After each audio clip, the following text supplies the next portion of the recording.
அப்பா என்னப்பா பண்றீங்க? வெயில் ஓவரா அடிக்குதுல்ல, அதனால ஃபேனுக்கு மேல இந்த மாதிரி ஈர துணி போட்டா கூலிங்கா நம்மளுக்கு காத்து வரும். அச்சோ.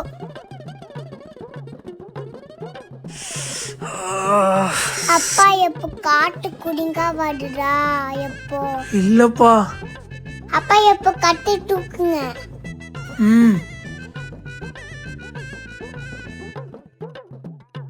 அப்பா மேலே போய் துணி எடுத்துட்டு வாங்கப்பா.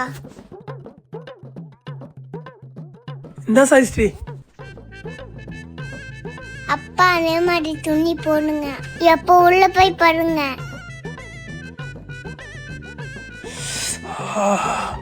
என்ன ஒரு சுகம். அப்பா எப்போ வேற என்ன காட்டு சூப்பரா வருதா? செம்மையா இருக்கு.